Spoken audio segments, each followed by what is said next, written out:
اعوذ باللہ من الشیطان الرجیم بسم اللہ الرحمن الرحیم الحمدللہ رب العالمین الصلاة والسلام علی اشرف الانبیاء والمرسلین خاتم النبیین جد الحسن والحسین مولانا و مولا الثقلین ابی القاسم محمد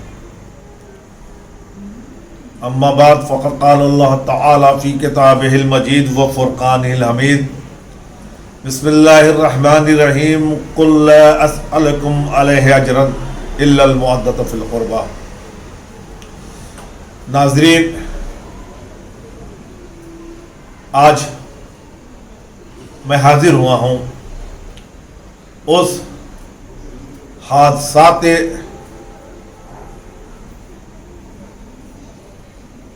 المناک جو جنت البقیع پہ رونما ہوا اس کے متعلق گفتگو کرنے کے لیے۔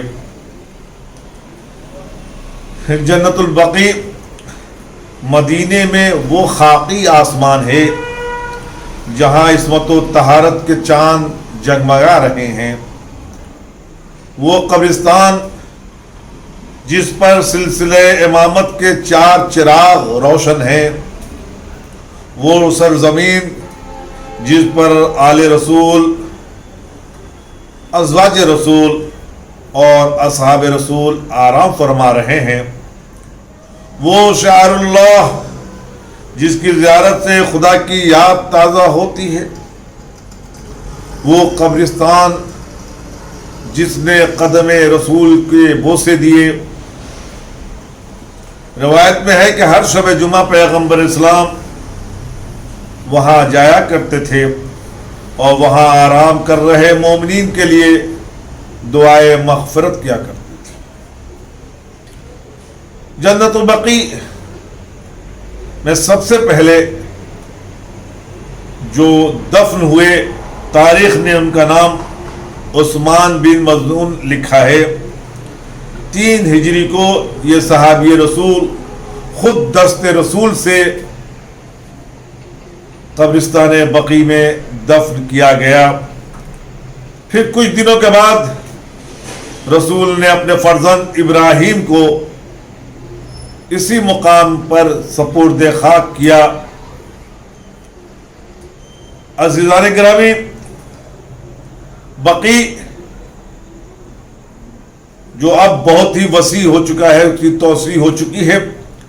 پہلے بقیع صرف ایک قبرستان کا ہی نام نہیں تھا، بلکہ بقیع میں بہت سے لوگوں کے گھر بھی موجود تھے، جس میں خانہ حنفیہ، خانہ عقیل اور بیت الحزن مشہور بیت تھے جو بقیع میں موجود تھے۔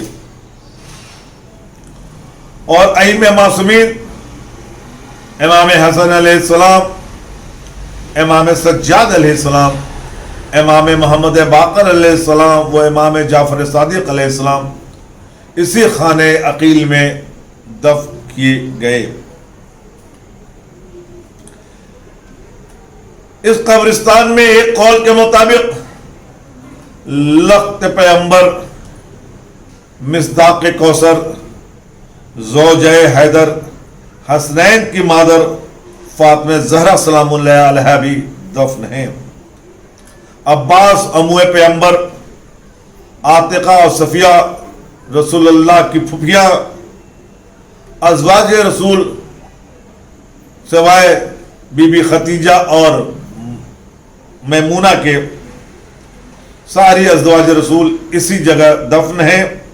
ام سلمہ، ام حبیبہ، بی بی عائشہ، حفصہ، زینب، یہ ساری بیویاں جو رسول کی ہیں یہ سب بقیع میں ہی دفن ہیں۔ ان کے علاوہ فاطمہ بنت اسد مادر علی، ام البنین مادر ابی الفضل عباس، اسماعیل بن امام صادق، حلیمہ خاتون، سب محو استراحت ہیں۔ اور مدینے کی تاریخ لکھنے والوں نے لکھا ہے کہ ان قبور پر گنبد اور حرم